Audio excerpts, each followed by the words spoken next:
The blade pressed against her throat, cold steel biting into skin already raw from tears. Ruth Morris stood frozen in the doorway of her ransacked cottage, watching the knight's gauntleted hands steady against the trembling of her captor. Behind his helm, she could see only darkness, but his voice carried the weight of authority when he spoke to the brigand who held her. "Release her." The words cut through the evening air like winter wind. "Now." The man behind Ruth tightened his grip, his breath hot and foul against her ear. "Stay back, Tin Man. This one's mine by right of conquest. Her husband's dead, her sons scattered. She's got nothing left but what I'll give her." Ruth's heart hammered against her ribs as she watched the knight take another measured step forward. His armor bore no heraldry she recognized, no colors to mark his allegiance. Just plain steel, battle-worn and practical. The sword in his hand remained steady, pointed at her captor's chest. "I said, release her." The brigand's laugh was harsh.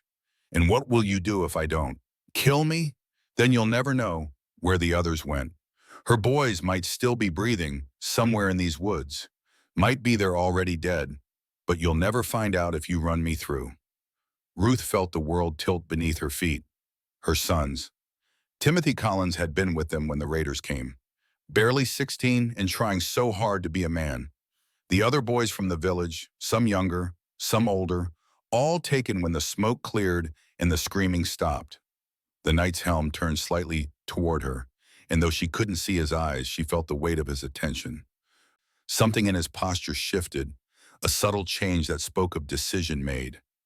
"Your name," he said to her, voice gentler now. "Ruth," she whispered. "Ruth Morris. Ruth Morris." He repeated it like an oath. "When I tell you to run, you run. Do you understand? Before we see how this ends, tell us where you're watching from and hype this video in the comments." The brigand snarled, pressing the blade deeper. "Clever words won't save her, knight. I've got 20 men in these woods, and they'll be here soon enough. You're outnumbered." "Perhaps," the knight's voice remained calm. "But you're the one with a blade at an innocent woman's throat. That makes you the villain in this story." "Innocent?" the brigand spat. "She's got land, doesn't she? Good fertile ground that could feed a dozen families. And she's sitting on it alone, too proud to take a husband who could work it proper. Selfish, that's what she is." Ruth closed her eyes, feeling the familiar shame wash over her. It was true, in a way. The other villagers had whispered the same things after her husband died. A woman alone, taking up space that could better serve a family with sons to work the fields. She tried to manage it herself, tried to prove she could be useful, but the harvest had been poor and the winter long.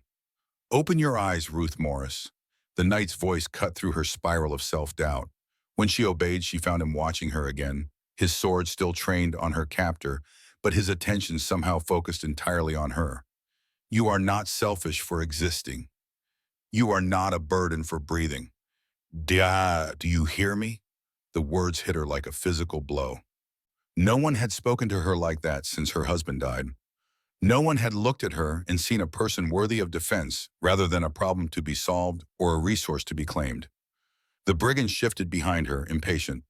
"Enough talk. Here's what's going to happen, knight. You're going to put down that sword and walk away. In exchange, I'll let the woman live. She'll come with me, of course, but she'll live. Refuse and I'll open her throat right here." "Counteroffer," the knight replied. "You release her now, tell me where the children are, and I'll give you a head start before I hunt you down." "You think you're some kind of hero?" The brigand's voice rose. "You think this matters? She's nothing. Nobody. Just another mouth to feed in a world that's already got too many." Ruth felt something shift inside her chest. The knight's words echoed in her mind. "You are not selfish for existing. You are not a burden for breathing." When had she started believing otherwise? When had she begun to see herself through the eyes of those who found her inconvenient? The memory came unbidden, 3 months after the funeral, when the harvest failed and the winter stores ran low. Elder Stephen Cooper had come to her door with what he called a reasonable proposal. Marriage to Brandon Ross, a widower with strong hands and no patience for a woman's opinions. Ross would work her land, manage her affairs, and she would finally stop being a drain on the community's resources. She had refused, clinging to some stubborn pride she couldn't even name. Ross had been furious, Stephen Cooper disappointed. The whispers had started then. Selfish Ruth Morris, too proud to do her duty. Stubborn Ruth Morris, letting good land go to waste. Foolish Ruth Morris, thinking she could survive alone. Maybe they had been right. Maybe she should have accepted the proposal, should have bent her neck to the yoke of practical necessity. But standing here now with death at her throat and a stranger willing to risk his life for hers, she felt something she hadn't experienced in months. She felt like she mattered. The knight took another step forward, and this time the brigand didn't retreat. "Last warning, Tin Man." "Ruth," the knight said quietly, "when I move, you drop to the ground. Can you do that?" She managed a tiny nod, feeling the blade scrape against her skin. "Good. On my word." The world seemed to hold its breath. Ruth could hear her own heartbeat, could smell the smoke still rising from her ruined cottage, could feel the tremor in her captor's hands. The knight stood like a statue, perfectly still, perfectly balanced. Then he moved. The motion was so fast, Ruth barely saw it. One moment the knight was standing 3 paces away. The next he was lunging forward, his sword sweeping up in a silver arc. Ruth dropped as he'd instructed, hitting the ground hard as steel rang against steel above her head. The brigand's blade went flying, his grip broken by the force of the knight's strike. He stumbled backward, clutching his wrist, eyes wide with shock and pain. "The children," the knight said, his sword now pointed at the man's throat. "Where are they?" "I don't know, Unca." The words came out in a rush. "Megan Cruz has them, maybe, or Elizabeth Perez. They were talking about taking them south, selling them to the slavers in the border towns. But I don't know which way they went. I swear it." Ruth pushed herself to her feet, her legs shaking. The names meant nothing to her, but the knight seemed to recognize them. His helm turned slightly, and she caught a glimpse of dark eyes through the visor. "How long ago?" 2 days, maybe 3. They move fast when they've got cargo." This knight was quiet for a long moment, and Ruth could almost see him calculating distances, possibilities. Finally, he stepped back, lowering his sword but not sheathing it. "Go," he said to the brigand. "If I see you again, I'll kill you." The man didn't need to be told twice. He turned and ran, crashing through the underbrush like a startled deer. Within moments, the sound of his flight faded into the distance, leaving Ruth alone with her unexpected savior. The silence stretched between them, awkward and heavy. Ruth found herself studying the knight, trying to read something from his posture or the tilt of his helm. He was tall, she realized, and broad through the shoulders, but there was something careful in the way he held himself, as if he was used to being feared and had learned to make himself smaller to compensate. "Thank you," she said finally. He inclined his head slightly. "You're welcome." The children he mentioned. Timothy Collins was with them. "He's a good boy, tries to look after the younger ones. If there's anything I can do to help find them—" "There isn't." The words were gentle but firm. "This isn't your fight, Ruth Morris. It became my fight when they took Timothy." She surprised herself with the steel in her voice. "He was helping me repair my roof when the raiders came. If he hadn't been here, he'd be safe at home with his family." The knight was quiet for a moment, and she thought she saw him nod slightly. "You care about him." "He's a good boy," she repeated. "They all are. They don't deserve whatever's happening to them." "No," the knight agreed, "they don't." He turned toward the forest, and Ruth felt a sudden panic. He was leaving. Of course he was leaving. He'd done what he came to do, saved her from the brigand, and now he would continue on whatever quest had brought him here. She would be alone again, in her burned cottage, with her failed harvest and her reputation as the selfish widow who wouldn't do her duty. "Wait," she called out. He paused, looking back at her. "I meant what I said. About helping. I know these woods better than any stranger, and I know the people who live in them. If those women are taking children south, there are only so many paths they could use. It's dangerous.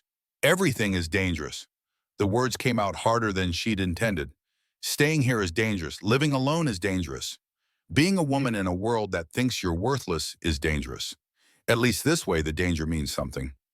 She saw him tilt his head slightly, considering. "You don't know me. I could be worse than the man who just held a blade to your throat." Could be, Ruth agreed, but you're not. How can you be sure? She thought about that, really thought about it. How could she be sure? She knew nothing about this man except that he'd risked his life to save hers. But sometimes she realized that was enough. Because you asked my name, she said finally, and you used it. Because you told me I wasn't a burden for breathing. Because you're standing here arguing with me instead of just riding away. The night was quiet for a long time. When he finally spoke, his voice was softer than before. What's your plan? Ruth felt a flutter of hope in her chest. There's an old trapper named Paul Wilson who lives about a day's ride south. He knows every trail and game path for 50 miles. If anyone's seen a group of women traveling with children, it would be him. And if he has, then we follow them and we get those children back. The knight studied her for another long moment. Then to her surprise, he reached up and removed his helm. The face revealed was younger than she'd expected, with dark hair and serious eyes. There were scars along his jawline, old ones that spoke of battles fought and survived. My name is Nicholas Wilson, he said, and if we're going to do this, there are things you need to know about me. Ruth waited, watching his face. There was something vulnerable in his expression, as if he was preparing to share a secret that might change her mind about him. I'm not a knight, he said finally. Not really. I have no lord, no lands, no honor to speak of. I'm just a man with a sword and a horse, trying to do right where I can. That sounds like a knight to me, Ruth replied. Nicholas shook his head. Knights serve something greater than themselves. I serve nothing but my own conscience, and even that's questionable most days. Then why help me? Why risk yourself for a stranger? He was quiet for a moment, looking down at his helm. Because I've been where you are, alone, with everyone telling you that you're the problem, that the world would be better if you just disappeared or bent to someone else's will. He met her eyes. And because I've learned that sometimes the only way to prove you're worth something is to act like it. Ruth felt something warm unfurl in her chest. Then we understand each other. Perhaps we do. Nicholas looked toward the forest again. But I won't lie to you about what we're walking into. These aren't common bandits we're chasing. Megan Cruz and Elizabeth Perez are known quantities. They run a network that spans 3 kingdoms, and they're very good at what they do. If we find them, there will be violence. People will die. People are already dying, Ruth pointed out. Those children are dying a little more each day they're held captive. Nicholas nodded slowly. Then we'd better get started. The cottage that had been Ruth's home for 15 years was nothing but ash and broken timber now. She stood in the doorway, looking at the ruins of her life, and tried to feel something other than relief. The bed where she'd slept beside her husband, the table where she'd fed her family, the hearth where she'd spent countless evenings mending clothes and planning for tomorrow. All of it gone, reduced to smoke and memory. Is there anything you need to take? Nicholas asked from behind her. Ruth considered the question. What did she need? What was worth salvaging from this life that had never quite fit her anyway? She picked her way through the debris, stepping carefully over fallen beams and scattered belongings. There, in what had been her bedroom, she found what she was looking for. The leather satchel had survived the fire, protected by the stone chest it had been stored in. Inside were the few things that truly mattered to her. Her husband's wedding ring, the one he'd been too proud to wear while working, but had always kept close. A letter from her sister, written years ago from a distant village where she'd married a merchant, and wrapped carefully in oiled cloth, a small knife with an ivory handle. My father gave this to me when I married, she said, showing Nicholas the blade. He said every woman should know how to protect herself, even if she hoped she'd never need to. Nicholas examined the knife with a professional eye. It's well made, sharp. Have you ever used it? On vegetables and rope, Ruth admitted. Never on a person. Hopefully you won't need to.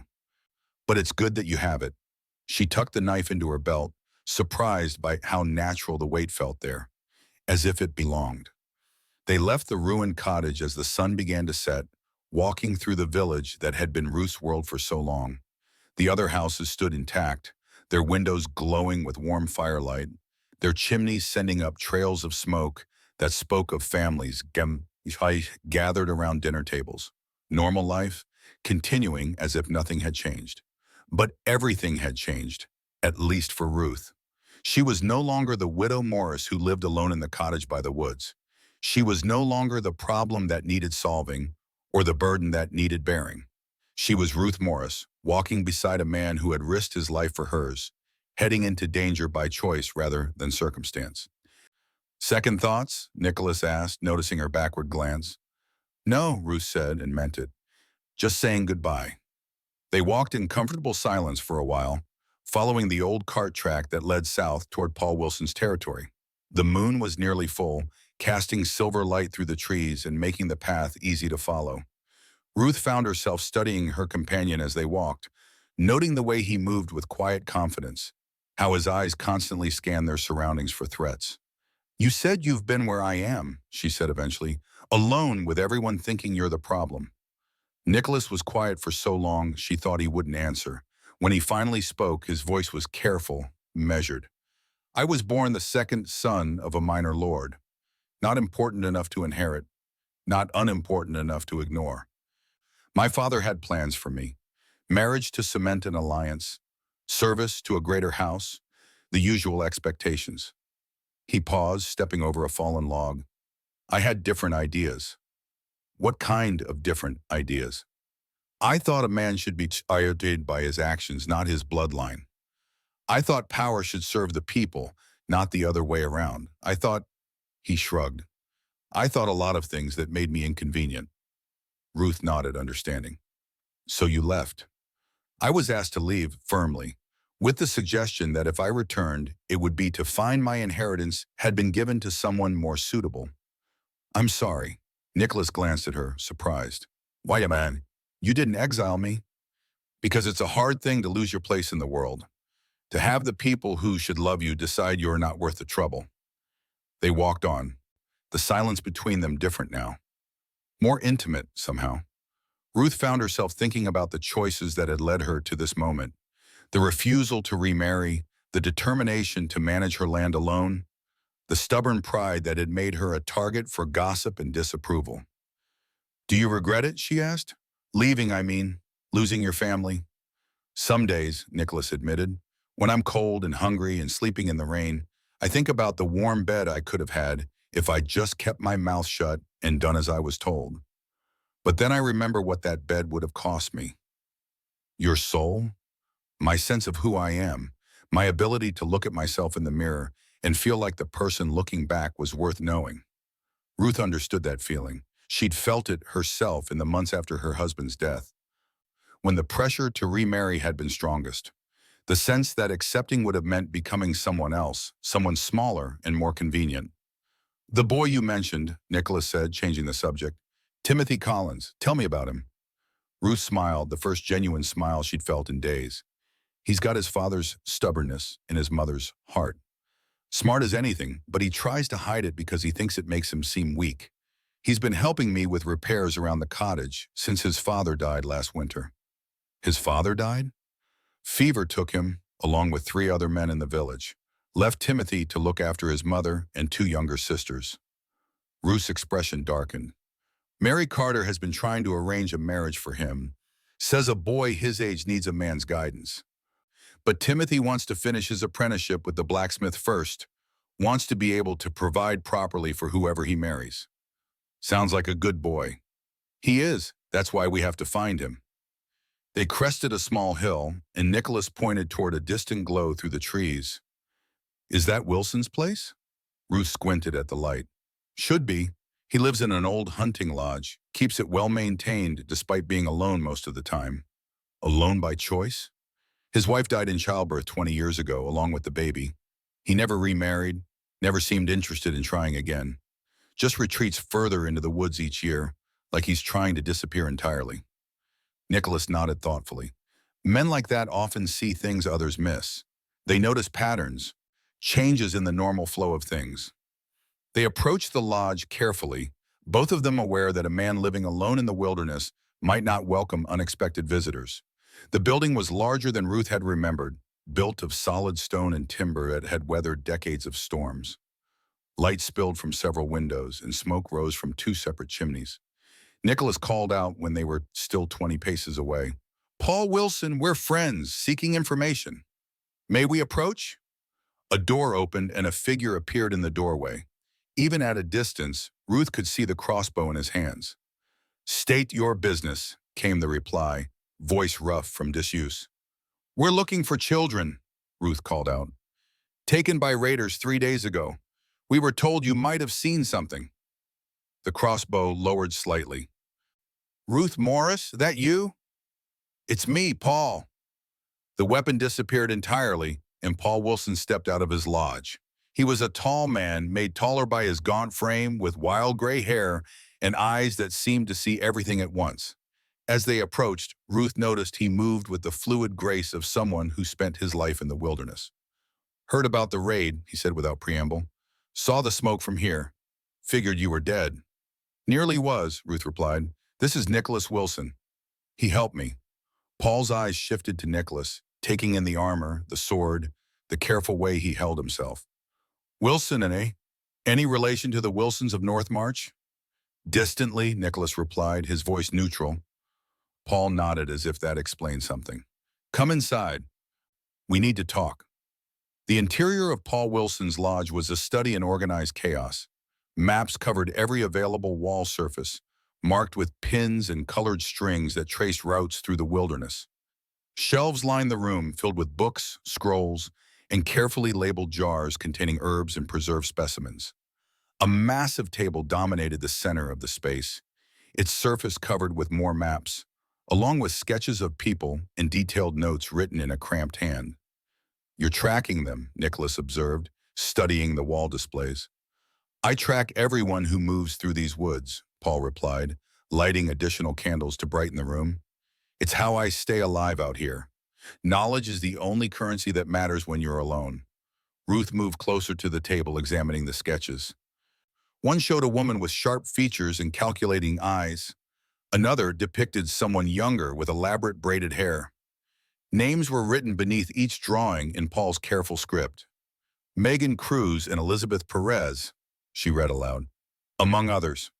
Paul joined them at the table. They've been operating in this region for about 6 months, building a network of contacts and safe houses. Smart, organized, and absolutely ruthless when it comes to protecting their interests. "The brigand who attacked Ruth mentioned they might be taking the children south," Nicholas said, "to sell them to slavers." Paul shook his head. "That's what they want people to think. Creates the right kind of fear, keeps local authorities focused on the wrong things. But their real business is more specialized." "What do you mean?" Ruth asked. Paul pulled out a different map, this one showing a much larger area spanning several kingdoms. Red marks indicated cities and towns, connected by a web of lines that showed travel routes and timing. "They don't sell children to slavers," he said. "They sell them to families. Wealthy couples who want heirs but can't have children of their own, or who've lost their own children to war or disease. The children get new names, new histories, new lives. The families get what they've been desperate for. Everyone wins, except the original families who are left wondering what happened to their sons and daughters." Ruth felt sick. "That's worse than slavery." "In some ways, yes. A slave might eventually earn or buy their freedom. These children will never even know they were stolen. They'll grow up believing their new families are their real families, never knowing that somewhere, someone is still looking for them." Nicholas studied the map, tracing routes with his finger. "How long do we have before they reach their destination?" "Depends on where they're going. If it's one of the closer cities, maybe a week. If they're heading for the capital or one of the major trading centers, could be a month or more." Paul pointed to several marked locations. "They have safe houses here, here, and here, places where they can rest, resupply, and wait for word from their contacts about which families are currently in the market." "So we might be able to intercept them," Ruth said. "Might, but it won't be easy. They know these woods as well as I do, and they've got resources we don't. Money, connections, people willing to help them for the right price." Nicholas was quiet, studying the information with the focused attention of a man planning a campaign. "What about the children themselves? How many are we talking about?" Paul consulted his notes. "Based on what I've observed and heard from various sources, probably 8 to 10 children ranging in age from about 6 to 16. They keep them together during transport, makes them easier to manage and harder for any individual child to escape." Timothy Collins would be one of the older ones, Ruth said. He might try to protect the younger children or organize some kind of resistance. That could work for us or against us, Nicholas pointed out.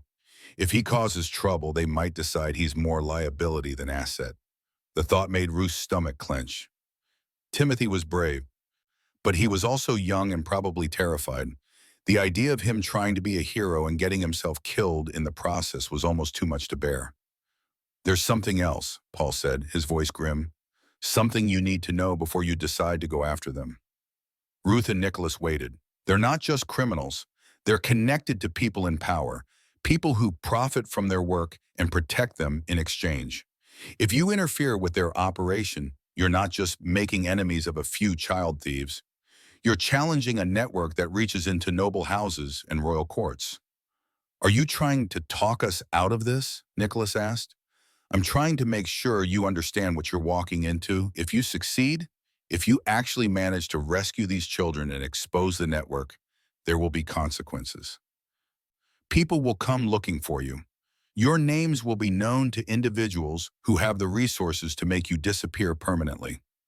Ruth thought about that, weighing the risk against the image of Timothy Collins and the other children being sold to strangers, their identities erased, their real families left to grieve and wonder forever.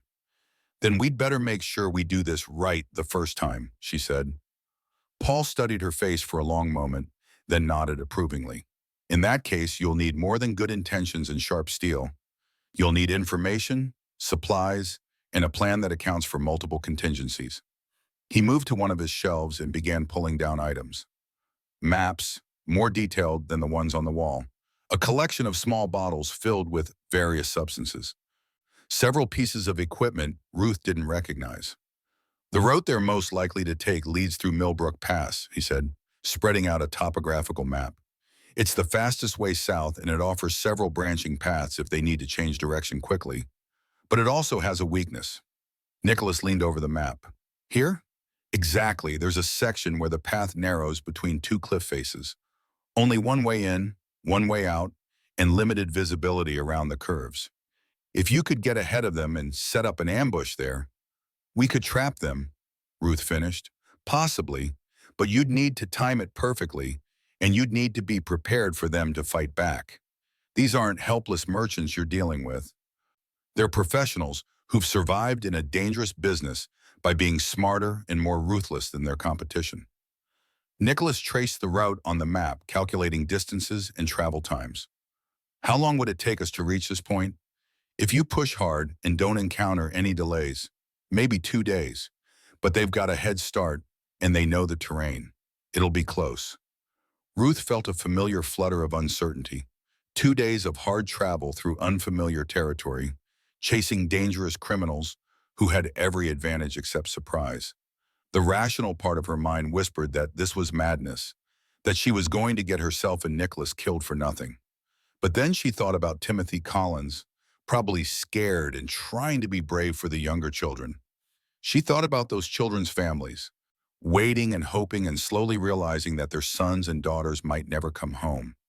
She thought about the network Paul had described, the wealthy families who would pay to steal children and the criminals who would provide them, all of it protected by people in power who profited from the misery of others.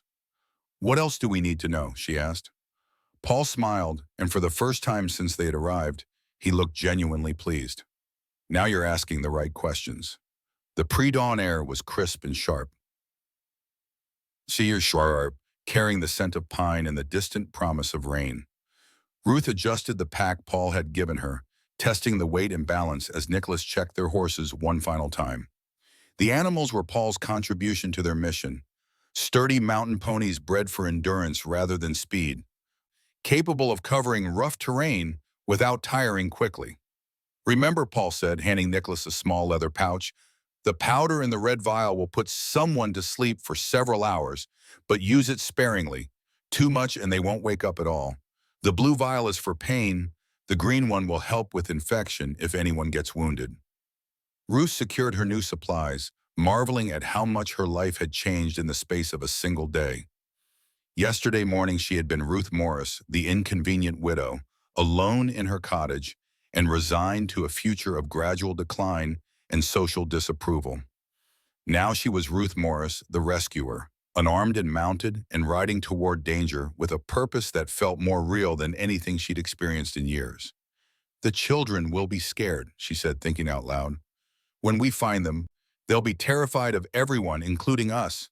We'll need to approach them carefully." Nicholas nodded. "Timothy Collins might recognize you, but the others won't know who we are. For all they know, we could be working with their captors." "That's why I'm going in first," Ruth decided. "A woman will seem less threatening than an armed man. I can talk to them, explain what's happening.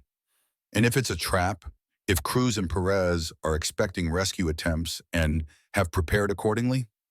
Ruth considered that possibility. "Then we adapt. But we don't abandon those children because we're afraid of what might happen."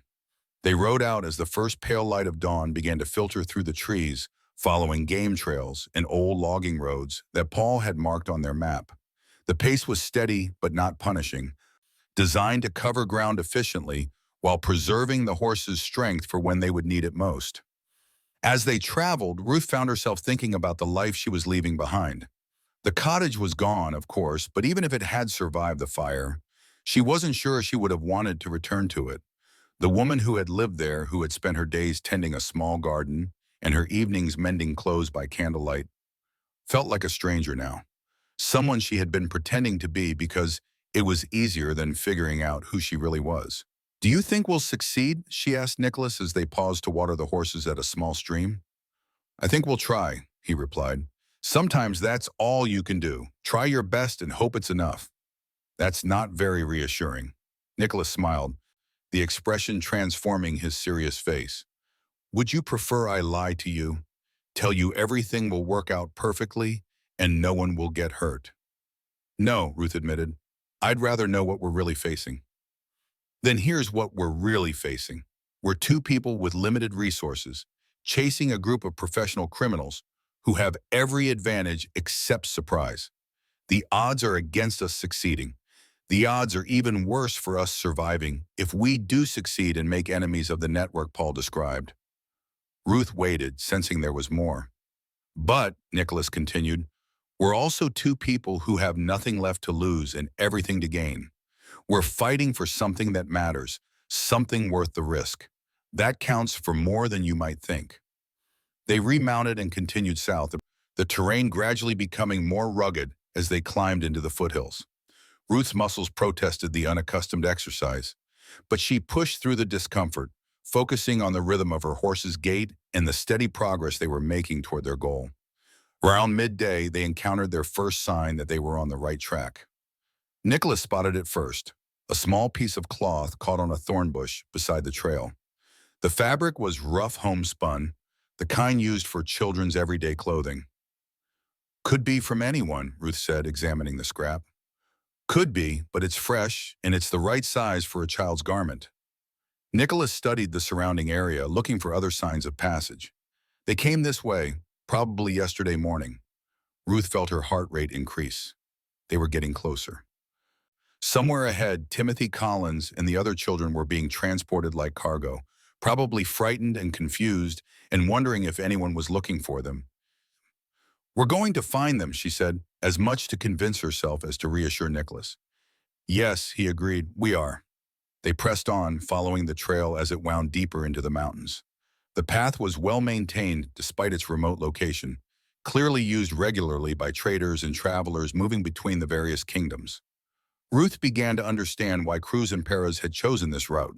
It was busy enough that a small group wouldn't attract unwanted attention, but isolated enough that no one would interfere if they heard children crying or calling for help. As the afternoon wore on, they began to encounter other travelers. A merchant with a wagon full of wool heading north toward the border towns.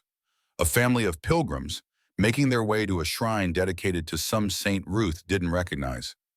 A group of young men who might have been soldiers or might have been bandits, armed and watchful and clearly not interested in conversation.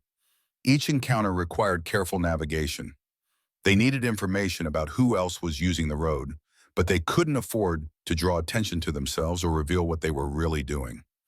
Nicholas proved skilled at casual conversation, asking innocent questions about road conditions and recent weather while subtly probing for details about other travelers. From the merchant, they learned that a group of women with several children had passed through 2 days earlier, heading south toward Millbrook Pass. The merchant had noticed them because one of the children had been crying, and one of the women had been unusually sharp in telling the child to be quiet.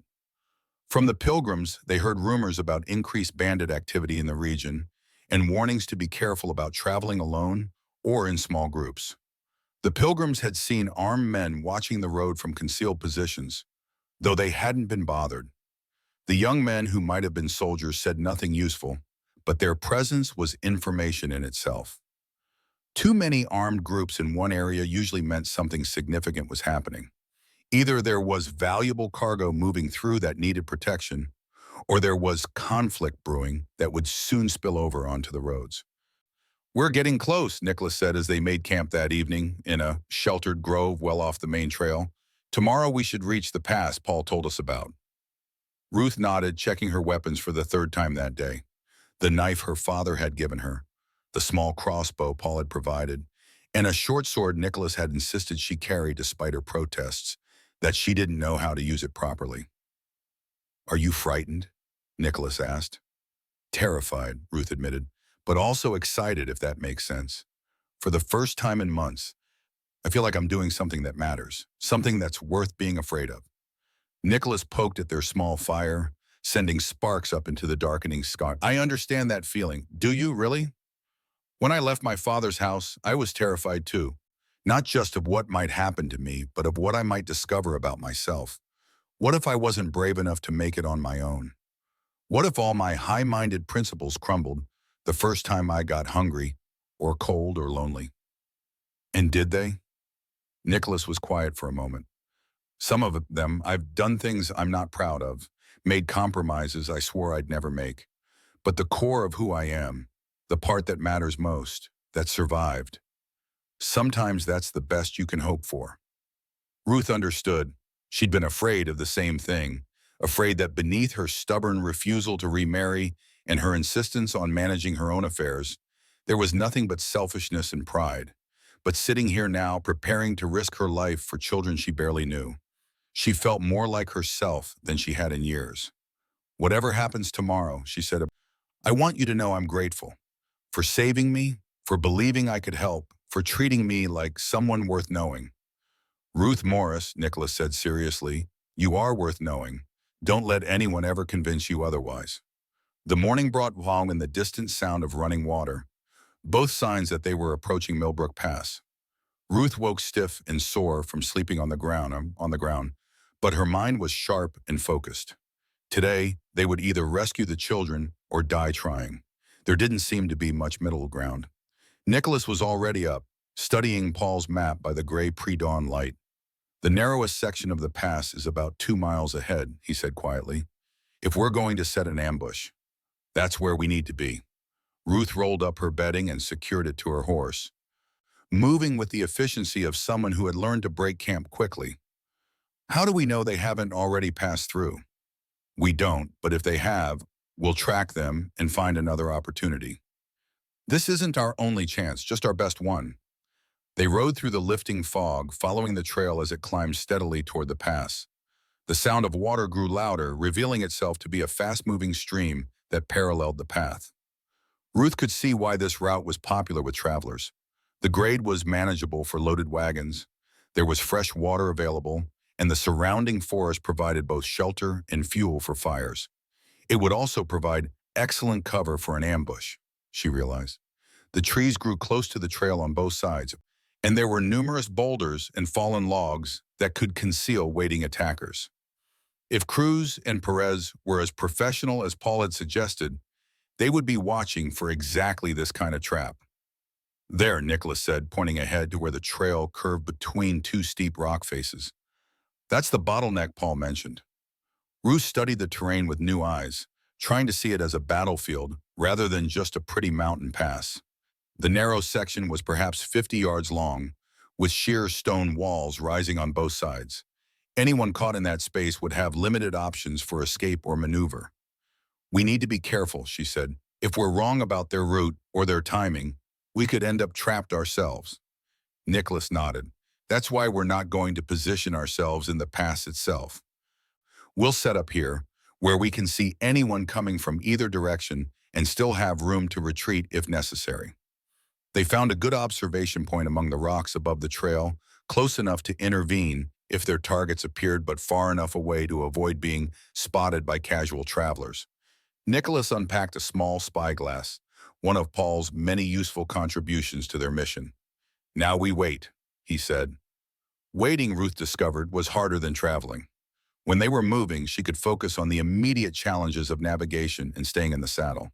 Now, with nothing to do but watch and think, her mind began to conjure all the ways their plan could go wrong. What if Cruz and Perez had taken a different route? What if they had already passed through days ago? And what if they were traveling with more guards than expected?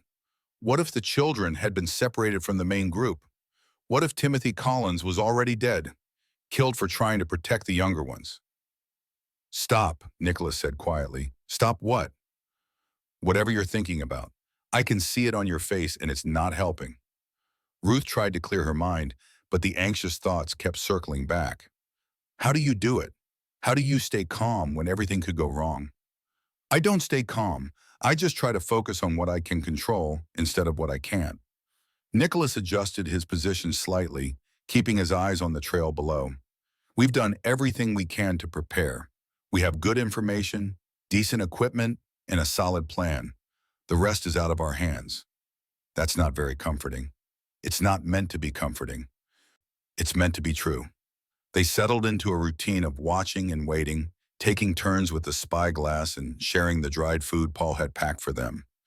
The morning passed slowly, marked by the occasional traveler moving through the pass, a lone horseman heading north, a small caravan of merchants with pack mules, an elderly woman leading a goat. Each time someone appeared, Ruth felt her heart rate spike, only to settle back into disappointed resignation when it became clear they weren't looking at their targets. By midday, she was beginning to wonder if they had made a mistake, if Cruz and Perez had chosen a different route entirely. Then Nicholas tensed beside her, the spyglass focused on something in the distance. There, he said quietly, coming from the south. Ruth took the spyglass and looked where he was pointing. At first, she saw nothing unusual, just another group of travelers making their way along the mountain path. But as they drew closer, details began to emerge that made her breath catch. Two women on horseback, both armed and alert. Behind them, a small wagon driven by a third woman, with what looked like several children huddled in the back. And behind the wagon, two more riders, also women, also armed. Is it them? Nicholas asked. Ruth studied the lead riders through the spyglass, comparing what she saw to Paul's sketches. Sharp features, calculating eyes, elaborate braided hair. I think so. The woman in front looks like the drawing of Megan Cruz. How many children can you see? Ruth counted carefully, trying to distinguish between small heads and bundles of supplies. 7 or 8, I think. It's hard to tell for sure. Nicholas began checking his weapons, his movements economical and practiced. Remember the plan. I'll approach from the front, create a distraction. You circle around behind the wagon and get the children out. Once they're clear, we retreat to the rendezvous point. And if they don't want to be distracted, then we improvise. Ruth felt the familiar flutter of fear in her stomach. But underneath it was something else. Determination, purpose, the knowledge that whatever happened next, she was exactly where she was supposed to be. Nicholas, she said. Yes? Thank you for everything. He smiled, the expression both gentle and fierce. Thank you, Ruth Morris, for reminding me what it feels like to fight for something that matters. They moved into position, Ruth circling wide through the forest while Nicholas descended toward the trail. Through the trees, she could see the approaching group more clearly now. The children in the wagon were definitely children, not supplies or cargo. Some were sitting up and looking around. Others were huddled together as if for comfort. One of them, she realized with a shock of recognition, was Timothy Collins. Timothy looked older than his 16 years, his face drawn with exhaustion and worry. Even from her concealed position, Ruth could see the protective way he positioned himself between the younger children and their captors, his body language speaking of someone who had taken responsibility for others despite his own fear. The wagon drew closer to the narrow section of the pass, and Ruth could hear voices now. One of the women was speaking to the children, her tone falsely cheerful. "Not much farther now, little ones. Soon you'll be somewhere safe and warm, with new families who will love you very much." A younger child's voice responded, high and frightened. "I want to go home. I want my mama." "Your mama sent you away because she couldn't take care of you anymore," the woman replied, her voice still sickeningly sweet. "But don't worry, your new mama will be much better." Ruth felt rage build in her chest, hot and pure. These women weren't just stealing children. They were poisoning their minds, making them believe they had been abandoned by the families who loved them. It was a cruelty beyond anything she had imagined. She forced herself to wait, to stick to the plan. Nicholas would make his move first, drawing attention to himself and hopefully pulling some of the guards away from the wagon. Only then would she act. The group entered the narrow section of the pitches, their horses' hooves echoing off the stone walls. Ruth could see Nicholas now, positioned behind a boulder where the trail curved.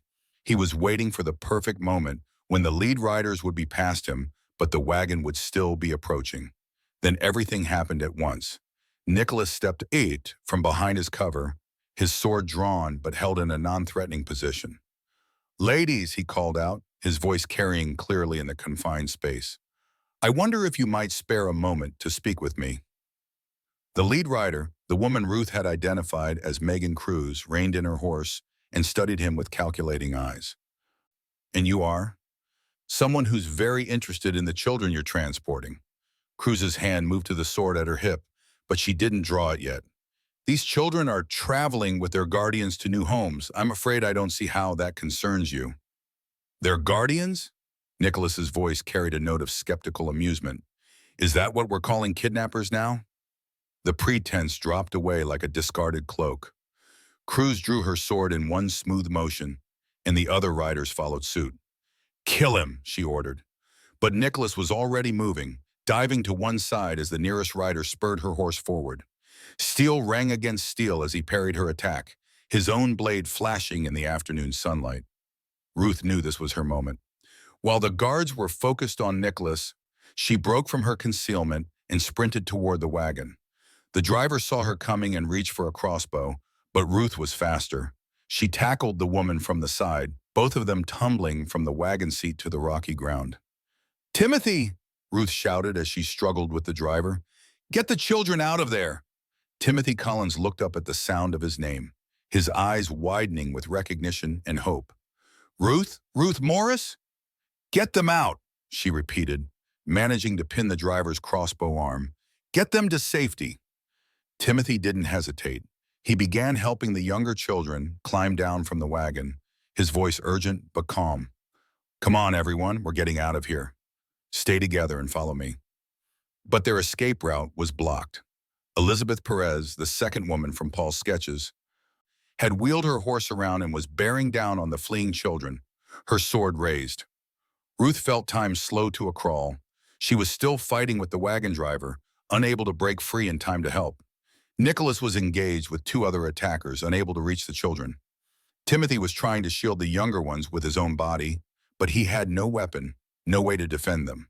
Then something inside Ruth snapped, some final barrier between who she had been and who she needed to be. She drove her knee up into the wagon driver's stomach, breaking the woman's grip, then rolled away and came up with her father's knife in her hand. Elizabeth Perez was almost on top of the children when Ruth's blade took her in the side, sliding between ribs with a sound like tearing cloth. The woman screamed and fell from her horse, clutching the wound as blood seeped between her fingers. Ruth stared at the knife in her hand, at the blow on the blade, at the woman writhing on the ground. She had never hurt another person before, never imagined she was capable of it. But seeing those children in danger had awakened something primal and fierce, something that would kill to protect the innocent. "Ruth!" Timothy's voice snapped her back to the present. "Behind you!" She spun around to see Megan Cruz approaching on foot, her sword held with professional competence. The woman's eyes were cold with fury. "You have no idea what you've just cost me," Cruz said. Ruth raised her knife, knowing it was pitifully inadequate against a sword. Those children don't belong to you. They belong to whoever can pay for them. That's how the world works. Not my world. Cruz attacked without warning, her blade cutting through the air where Ruth's head had been a moment before. Ruth stumbled backward, barely avoiding the follow-up thrust, her heart hammering against her ribs. She was going to die here. She knew it with sudden crystal clarity. Cruz was a trained fighter, probably with years of experience, while Ruth was a farmer's wife with a kitchen knife. But at least the children would have a chance to escape. At least Timothy Collins would make it home to his mother and sisters. Then Nicholas was there, his sword intercepting Cruz's next attack with a shower of sparks. "Run!" he shouted to Ruth. "Get the children and run!" Ruth didn't argue. She grabbed Timothy's arm and began herding the younger children toward the forest, away from the violence and chaos of the battle behind them. Some of the children were crying, others were too shocked to make any sound at all.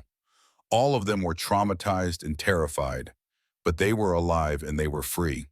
"This way," Timothy said, taking charge with the natural authority of someone used to looking after others. "Stay together, hold hands, don't let go." They reached the tree line just as Ruth heard a scream behind them. She turned to see one of the remaining guards fall, Nicholas's sword protruding from her chest. But there were still others, and Nicholas was bleeding from a cut on his arm. "Keep going," Ruth told Timothy. "Get them to the rendezvous point." "I have to help him." "Ruth, no, it's too dangerous." "Those are my orders," Ruth said, surprised by the authority in her own voice. "Get those children to safety. That's what matters most." Timothy looked like he wanted to argue, but he nodded instead. "Be careful." Ruth turned back toward the battle, her bloodied knife still in her hand. Nicholas was fighting with desperate skill, but he was outnumbered and wounded. The smart thing would be to follow Timothy and the children, to accept that they had accomplished their main objective and retreat while they still could. But Ruth Morris had spent too many years being smart, being practical, being the kind of person who made sensible choices and avoided unnecessary risks. Today, she was going to be the kind of person who stood by her friends, even when it might get her killed. Nicholas parried a thrust from Megan Cruz while simultaneously dodging a crossbow bolt from the wagon driver, who had recovered enough to rejoin the fight. His left arm was bleeding freely from the cut Ruth had seen, and she could tell his movements were becoming less precise as fatigue set in. Ruth approached from behind, moving as quietly as she could through the scattered rocks and debris of the battle. The wagon driver was focused entirely on Nicholas, trying to line up another shot with her crossbow. She never saw Ruth coming. The knife went in just below the shoulder blade, angled upward toward the heart. The woman dropped her crossbow and fell forward, her hands clawing at the rocky ground. Ruth pulled her blade free, trying not to think about what she was doing, trying to focus only on the immediate necessity of keeping Nicholas alive. "Two down," she called to him. Nicholas risked a quick glance in her direction, his eyes widening when he saw the blood on her knife. "I told you to run." "I don't take orders well," Ruth replied, moving to flank Megan Cruz from the other side. Cruz found herself caught between two opponents, her professional composure finally cracking. "This isn't over," she snarled. "You have no idea who you're dealing with. The network will find you, both of you. You'll never be safe." "Maybe not," Nicholas said, pressing his attack. "But those children will be." "Naive fool. Do you think saving 8 children matters? There are hundreds more, thousands. This is bigger than you can imagine." "Then we'll imagine bigger," Ruth said. She feinted left, drawing Cruz's attention, then dove right as Nicholas struck from the opposite side. Cruz tried to block both attacks simultaneously and failed. Nicholas's sword found the gap in her defense, sliding between ribs with surgical precision. Megan Cruz looked down at the blade protruding from her chest with something like surprise. "Impossible," she whispered. "I'm too good for this." "You were," Nicholas agreed, withdrawing his sword. "But you forgot that skill isn't everything. Sometimes what matters most is what you are fighting for." Cruz collapsed, her blood mixing with that of her companions on the rocky ground. The pass fell silent except for the sound of running water and the distant calls of birds disturbed by the violence.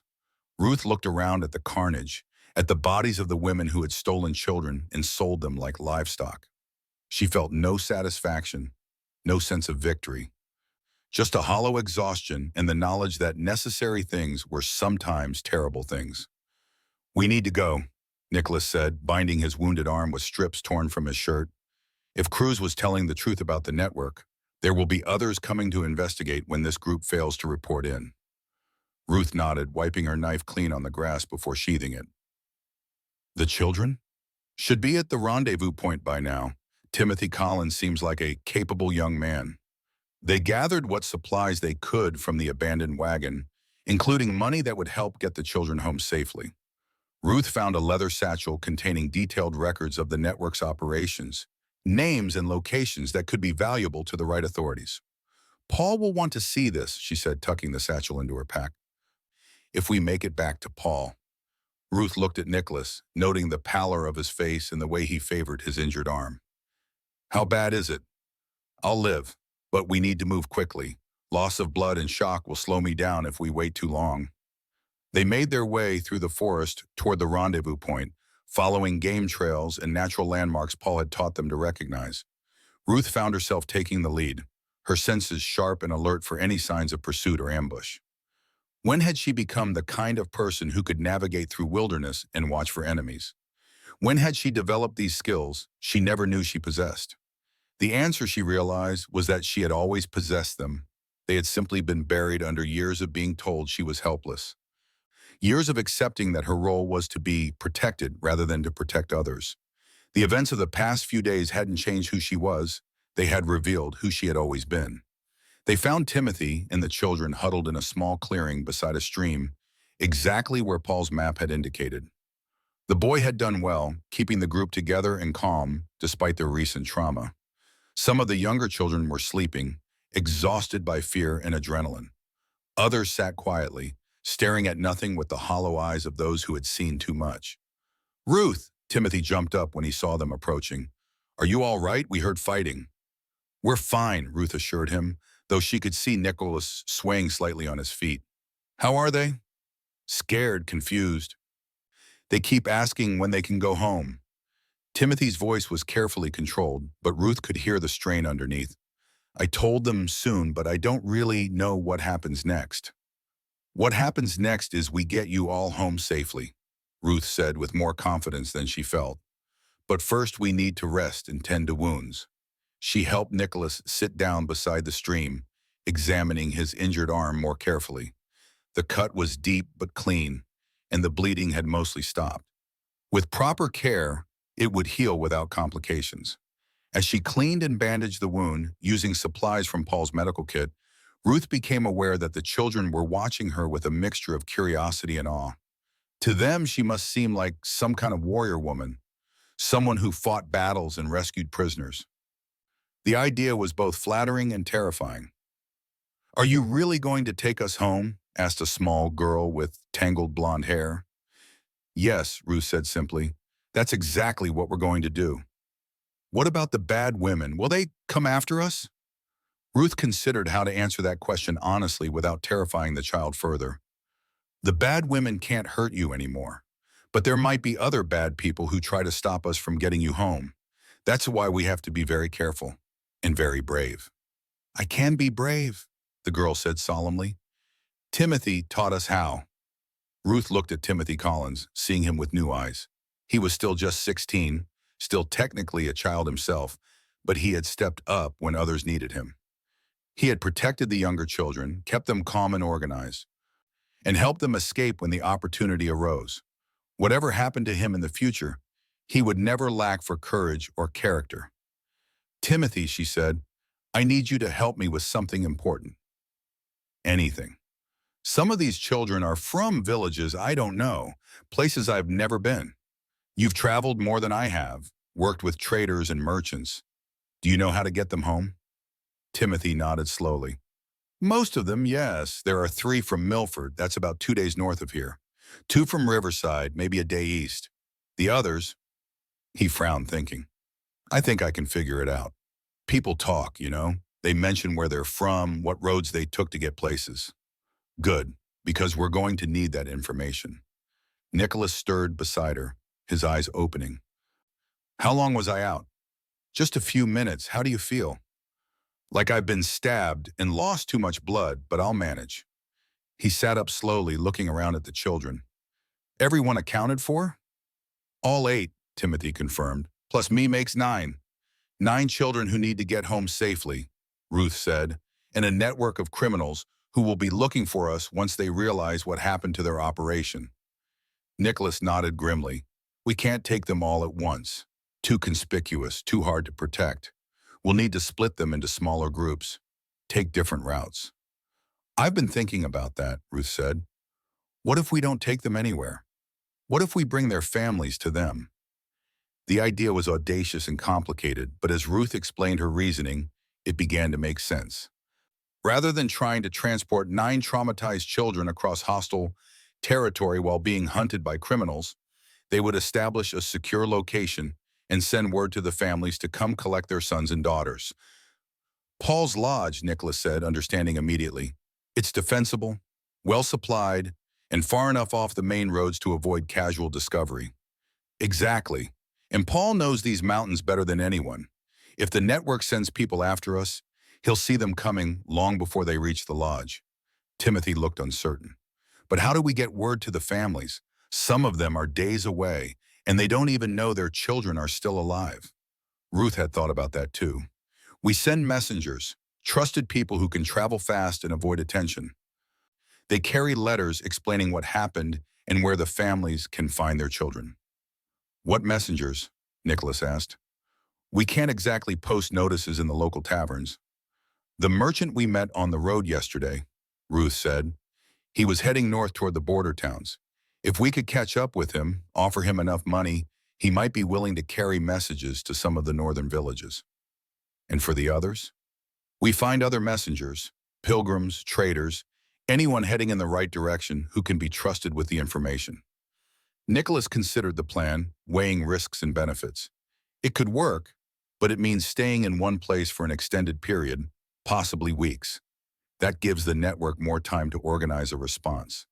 It also gives us time to prepare defenses, Ruth pointed out. And Paul has resources we haven't tapped yet. Contacts, information, possibly even allies who could help us. They spent the rest of the afternoon working out the details, consulting Paul's maps and making lists of which children needed to go where. The logistics were daunting, but not impossible. Timothy proved invaluable, his knowledge of regional geography and trade routes filling in gaps that Ruth and Nicholas couldn't cover. As evening approached, they began the trek back toward Paul's Lodge, moving carefully through the forest with frequent stops to rest and check for pursuit. The children were exhausted, both physically and emotionally, but they followed instructions without complaint and helped each other when someone stumbled or fell behind. Ruth found herself walking beside a boy of perhaps 10 years old, one of the quieter children who hadn't spoken much since their rescue. His name was Stephen Cooper, and he was from a village called Milford that Ruth had heard of but never visited. Stephen, she said gently, how are you holding up? The boy looked up at her with serious dark eyes. Are you really going to find my parents? We're going to try our very best. Can you tell me about them? What are their names? What do they do? My father is Brandon Ross. He's a carpenter. My mother is Sarah Thomas, but everyone calls her Sally. They have a shop in the center of town where they make furniture and repair things that are broken. Ruth filed the information away, adding it to the growing list of details they would need to track down families and arrange reunions. Do you have any brothers or sisters? A little sister named Emma. She's only 6. Stephen's voice grew smaller. Do you think she's been crying for me? Ruth felt her heart clench. I'm sure she misses you very much, but she's going to be so happy when you come home. The bad women told us our families didn't want us anymore, that they sold us because they couldn't afford to keep us. The bad women lied, Ruth said firmly. Your parents love you. They've been looking for you ever since you disappeared, and they'll be overjoyed to have you back. Stephen was quiet for a moment, processing this. How do you know? Because I know what it's like to love a child, and I know that real love doesn't disappear just because times are hard or money is scarce. Your parents are probably worried sick about you. They walked on in comfortable silence, Stephen seeming reassured by her words. Ruth hoped she was right. Hoped that all these children's families were indeed desperate to have them back. But she knew that poverty and desperation could drive people to terrible choices, and she couldn't be certain that every child would find the welcome they deserved. Paul's lodge appeared through the trees just as full darkness fell, its windows glowing with warm yellow light. Paul himself emerged from the building as they approached, a crossbow in his hands until he recognized them. "Successful, I see," he said, taking in the group of children, "though you look like you've been through a war." "We have," Nicholas replied wearily. "Cruz, Perez, and 3 others are dead, but there will be others coming, probably sooner rather than later." Paul nodded grimly. "Then we'd better get everyone inside and start planning our defense." The lodge's main room was large enough to accommodate all the children, with sleeping areas that could be arranged around the central fireplace.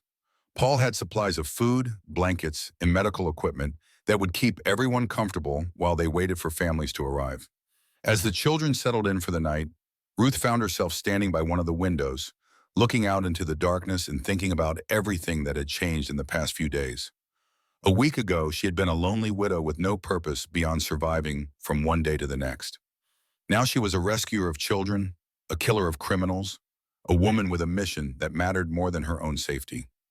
"Regrets?" Nicholas asked, joining her at the window. "None," Ruth said, and was surprised to realize she meant it. "You?" "Only that we can't save them all.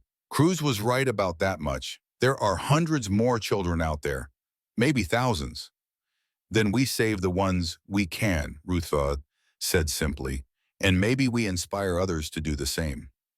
Nicholas smiled. "You've changed, Ruth Morris."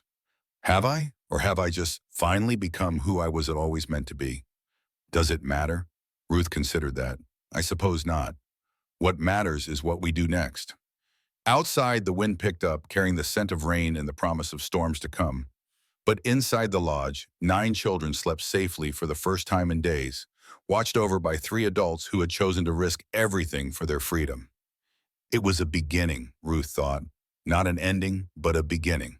The first messenger arrived 3 days later, a young woman named Mary Carter, who worked as a courier between the mountain villages. Paul had sent word through his network of contacts, and Mary had volunteered to carry letters to the families of the children from Milford and Riverside. Ruth watched from the lodge's main window as Mary prepared to leave, her horse loaded with carefully written messages that would bring hope to desperate parents. Each letter contained the same basic information. Your child is alive, safe, and waiting for you at Paul Wilson's lodge in the northern mountains. Directions were included, along with warnings about the dangers of traveling alone. "Think she'll make it?" Timothy asked, joining Ruth at the window.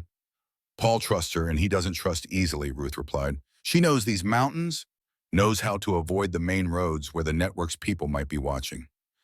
Timothy nodded, but she could see the worry in his eyes. He had taken responsibility for all the children, not just the ones from his own village, and the weight of that responsibility was wearing on him. Despite his youth, he had become their unofficial leader, the one they turned to when they were scared or confused. "Timothy," Ruth said gently, "you don't have to carry this burden alone. Nicholas and I are here. Paul is here. We're all working to get everyone home safely." "I know, it's just—" He struggled to find the words. "What if something goes wrong? What if the families can't come, or the network finds us first, or the messages don't get through? These kids are counting on me." "They're counting on all of us," Ruth corrected. "And we won't let them down." She meant it, though she knew the challenges ahead were daunting. They had been at the lodge for 3 days now, and each day brought new complications. Food supplies were holding up well, thanks to Paul's extensive stores and his skill at hunting and foraging. But the children were restless, frightened, and homesick. Some cried themselves to sleep each night. Others had nightmares that woke the entire group. More concerning was the intelligence Paul had been gathering from his network of contacts. The criminal organization that Cruz and Perez had worked for was indeed larger and more sophisticated than they had initially realized. There were reports of armed groups moving through the region, searching for the missing children and the people who had taken them. "We may need to consider moving," Nicholas said, approaching from across the room where he had been studying maps with Paul. "The lodge is defensible, but if they bring enough people, we could be overwhelmed." Ruth looked around at the children scattered throughout the room. Some were playing quiet games, others were helping with simple tasks like mending clothes or preparing food.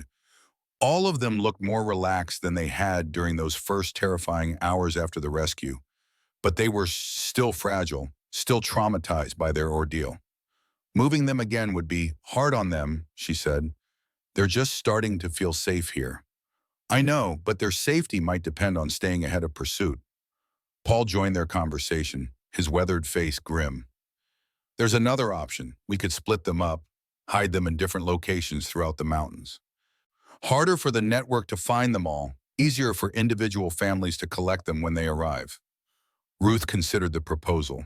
It had tactical advantages, but it also meant separating children who had bonded together during their shared trauma.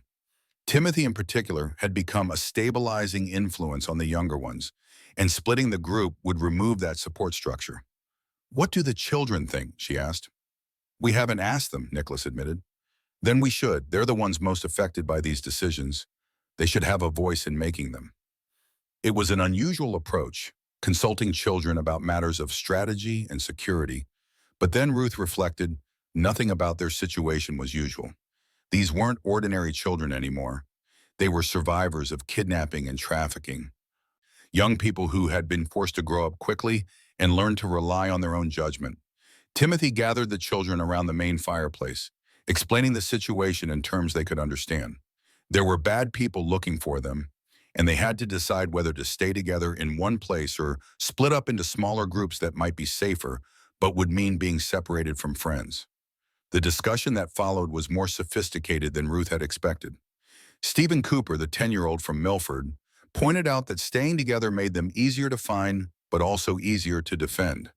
A girl named Elizabeth Perez, ironically sharing a name with one of their former captors, argued that splitting up would make it harder for their families to find them when they arrived. In the end, it was Timothy who proposed a compromise. What if we split into just 2 groups instead of scattering everyone? That way we're not all in one place, but we're not completely alone either. Paul nodded approvingly. 2 groups, 2 locations. I know a cave system about 5 miles east of here, well hidden and defensible. Half the children could shelter there with 1 adult while the other half stays here. I'll take the cave group, Ruth volunteered immediately. Nicholas looked surprised. Ruth, that's the more dangerous position. If the network finds either location first, it's likely to be the one that's further from help, which is exactly why I should be there. You're better with a sword than I am, better able to defend this place if it comes under attack. And Paul needs to stay here to coordinate with the messengers and maintain contact with his network. It was logical, but Ruth knew there were other reasons for her choice. The cave group would be smaller, more vulnerable, and would need someone who could provide both protection and comfort. She had discovered over the past few days that she was good at both, that the maternal instincts she had thought lost with her own childlessness were simply redirected toward these children who needed her. I'll come with you, Timothy said immediately. Timothy, you should stay here with the younger children. They need you. Some of the younger children will be coming with us, Timothy pointed out, and you'll need help managing them in an unfamiliar location. Ruth started to argue, then realized he was right. More than that, he was showing the same kind of protective instinct that had driven her own decisions. Who was she to deny him the chance to act on it? All right, she said, but we follow my orders without question. If I say run, you run. If I say hide, you hide, understood? Understood. They spent the rest of the day preparing for the split, dividing supplies and equipment between the 2 groups. Ruth would take 4 of the children plus Timothy to the cave system, while Nicholas and Paul remained at the lodge with the other 4. The division was based partly on logistics and partly on the children's own preferences, though Ruth made sure each group had a mix of ages and personalities. As evening approached, Mary Carter returned from her first mission, her horse lathered with sweat and her face grim with exhaustion. But her news was encouraging. She had successfully delivered messages to 3 families, all of whom were making immediate preparations to travel to the mountains to reclaim their children. Brandon Ross and Sarah Thomas were beside themselves with joy, Mary reported. They're setting out tomorrow morning with supplies for a week's journey. The other families are organizing a group, should arrive within 4 or 5 days. Stephen Cooper's face lit up with the first genuine smile Ruth had seen from him. "My parents are coming." "They're coming," Mary confirmed, "and they wanted me to tell you that they love you very much and they never stop looking for you." Similar scenes played out over the next hour as Mary delivered personal messages from other families. Not all the news was good. Some families were too poor to make the journey and would need assistance. Others lived so far away that it would take weeks for messages to reach them. But it was progress, real tangible progress toward getting these children home. That night, as they prepared to implement their new security arrangements, Ruth found herself thinking about the woman she had been just a week ago. That Ruth Morris would never have believed she could kill armed criminals, lead children through dangerous wilderness, or make life and death decisions that affected so many lives. But perhaps that woman had always existed, buried under years of social expectations and self-doubt. Perhaps all it had taken was the right circumstances to reveal who she truly was. Tomorrow she would take 4 children and a brave young man to a cave in the mountains, where they would wait for families to arrive and hope that the network of criminals hunting them would not find their hiding place first. It was terrifying and exhilarating and absolutely right.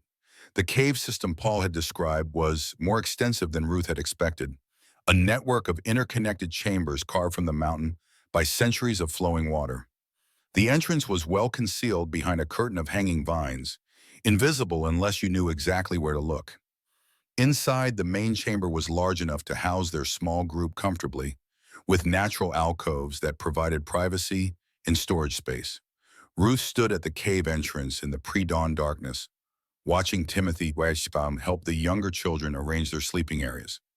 He had adapted to their new circumstances with remarkable resilience, taking on responsibilities that would challenge adults while still maintaining the protective gentleness the children needed. Stephen Cooper was with them, along with Elizabeth Perez, a quiet girl named Mary Carter, who shared the messenger's name but came from a different village entirely, and little Emma Ross, barely 7 years old, and still prone to crying for her father at unexpected moments. It was a good group, Ruth thought, balanced in age and temperament, small enough to manage but large enough to provide mutual support. "Ruth," Timothy called softly, "we're ready."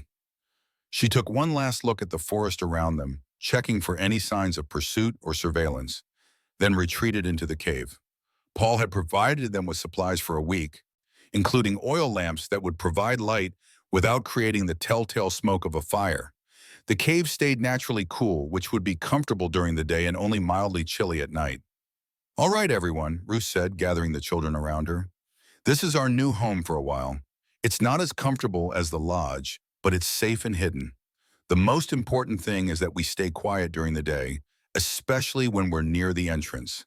Sound carries in the mountains, and we don't want to attract unwanted attention." Little Emma raised her hand. "What if I have to cry? Sometimes I can't help it." Ruth's heart melted. "If you need to cry, you come to me or Timothy, and we'll hold you until you feel better. There's nothing wrong with crying, sweetheart. You've been through something terrible. And it's natural to feel soft or scared." "My mama used to hold me when I cried," Emma whispered. "And she'll hold you again soon," Ruth promised. "Mary Carter brought word that families are coming to take everyone home. Your mama is probably already on her way." The first few days in the cave passed peacefully. Ruth established a routine that kept the children occupied and calm, with quiet activities during the day and story time in the evenings. Timothy proved to be an excellent storyteller, weaving tales of brave knights and clever princesses that captured the younger children's imaginations while subtly reinforcing themes of courage and hope. On the 4th day, their peace was shattered. Ruth was near the cave entrance, keeping watch while the children napped, when she heard voices in the forest below. Male voices, speaking in low tones that nonetheless carried clearly in the still air. "Tracks lead this way, but they're old. Could be from hunters or trappers. Could be from our targets. The boss wants them found, and she's not patient with failure." Ruth's blood turned to ice. The network had found them, or at least found their general area. She crept deeper into the cave, moving as quietly as possible, and woke Timothy with a gentle touch to his shoulder. "We have company," she whispered. "Get the children ready to move, but keep them absolutely silent." Timothy's eyes widened, but he nodded and began waking the others, using hand signals they had practiced for exactly this situation. Within minutes, all 5 children were awake and alert, their few possessions gathered and ready for travel. Ruth returned to the entrance, listening carefully to the voices outside. There were at least 3 men, possibly more, and they were conducting a systematic search of the area. It would only be a matter of time before they found the cave entrance. She made a decision that terrified her but felt absolutely necessary. Drawing her knife, she turned to Timothy and spoke in the barest whisper. Take them deeper into the cave system. Follow the left passage until you reach the underground stream Paul told us about. Wait there until I come for you. What are you going to do? Buy you time to get away. Timothy's face went white. Ruth, no. We should all run together. 5 children and 2 adults moving through the forest will make too much noise, leave too many tracks. But 1 adult might be able to lead them away, give you a chance to escape. You'll be killed. Ruth touched his face gently. Maybe, but you'll be alive, and so will they. That's what matters. Before Timothy could argue further, Ruth slipped out of the cave and into the forest. The voices were closer now, perhaps 50 yards away, and moving in her direction. She had to draw them off, had to make them think they had found what they were looking for while actually leading them away from the children. She moved deliberately through the underbrush, making just enough noise to attract attention without seeming obviously careless. Behind her, she could hear the searchers change direction, following the sounds she was making. There, one of them called. Someone's moving through the trees. Spread out, don't let them escape. Ruth led them on a winding chase through the forest, using every trick Paul had taught her about moving through wilderness terrain. She stayed ahead of them, but not so far ahead that they would give up and return to their systematic search. The goal was to exhaust them, frustrate them, and ultimately convince them that this area held nothing of interest. But she was only one person against at least 3, and they were experienced hunters. Eventually, inevitably, they began to close the net around her. Ruth found herself trapped on a rocky outcrop with nowhere to run and 3 armed men approaching from different directions. Her knife felt pathetically small in her hand, but she raised it anyway, determined to sell her life as dearly as possible. Well, well, said the leader, a scarred man with cold eyes. What have we here? Just a woman trying to get home, Ruth replied, keeping her voice steady. A woman with a knife, moving through the forest like she's being hunted. That's interesting. He smiled without warmth. You wouldn't happen to know anything about some missing children, would you? I don't know what you're talking about. I think you do. I think you know exactly what I'm talking about. Where are they? Ruth met his eyes steadily. I told you I don't know anything about any children. The man nodded to his companions, who began moving closer. We'll see about that. Bring her alive, but don't be gentle about it. Ruth prepared to fight, knowing she had no chance but determined to try anyway. Then the forest exploded with sound and motion as Nicholas Wilson burst from concealment, his sword already in motion. The first attacker went down before he realized he was under attack, Nicholas's blade opening his throat in a spray of crimson. The second managed to draw his weapon, but not to use it effectively, dying with a look of surprise on his face. The leader was more skilled, managing to parry Nicholas's initial attack and counter with a thrust that barely missed its target. But he was fighting alone now, outnumbered and off balance, and Nicholas pressed his advantage ruthlessly. Within moments, it was over. 3 men lay dead among the fallen leaves, and Ruth found herself shaking with reaction and relief. How did you find me? She asked. Paul's been tracking them since they entered the area. When we realized they were closing in on your position, I came as fast as I could. Nicholas cleaned his sword on one of the dead men's cloaks. Are the children safe? Hidden deeper in the cave system. Timothy's with them. Good, because there are more searchers out there and they'll be looking for these 3 when they don't report back. They made their way back to the cave, moving carefully and watching for additional threats. Ruth felt a profound sense of relief when they reached the hidden entrance, knowing that Timothy and the children were safe in mud. But as they entered the cave system, following the left passage toward the underground stream, Ruth realized that something was wrong. The passage was too quiet, too empty. There were signs that people had been there recently, but no sounds of breathing or movement. They found Timothy at the underground stream, bound and gagged, but alive. His eyes were wide with fear and fury, and he struggled against his bonds when he saw them approaching. Ruth cut him free while Nicholas stood guard. What happened? Where are the children? They took them, Timothy gasped, rubbing his wrists where the ropes had cut into his skin. More men came from the other direction. I tried to fight, but there were too many of them. Ruth felt the world tilt around her. After everything they had done, all the risks they had taken, the children were gone again. Stephen Cooper, Elizabeth Perez, Mary Carter, little Emma Ross, all of them taken by the same network they had fought so hard to escape. How long ago? Nicholas asked. Maybe an hour. They said something about taking them to a place called Raven's Hollow, said the boss would want to question them personally. Nicholas and Ruth exchanged glances. They both knew what that meant. The children weren't being taken to new families anymore. They were being taken for interrogation and probably execution. The network wanted to know how much their operation had been compromised, and they would use whatever methods necessary to get that information. We have to go after them, Ruth said. Ruth, we don't even know where Raven's Hollow is, and if we did, it's probably heavily defended. We'd be walking into a trap. Then we spring the trap. Those children are my responsibility, and I'm not abandoning them. Timothy struggled to his feet, still unsteady from his ordeal. I'm coming with you. Timothy, no, you've done enough, more than enough. This isn't your fight anymore. It's been my fight since the moment they took us, Timothy replied with quiet determination. Those kids look up to me. They're counting on me. I won't let them down. Ruth looked at this brave young man who had already risked so much and realized that she had no right to deny him the chance to finish what they had started together. He was no longer just a boy trying to help. He was a full partner in their mission. All right, she said, but we do this smart. We find out where Raven's Hollow is, we scout the defenses, and we plan our approach carefully. No heroic charges, no unnecessary risks. Nicholas smiled grimly. Since when have we avoided unnecessary risks? Since we started being responsible for other people's lives, Ruth replied. Those children need us to succeed, not just to try.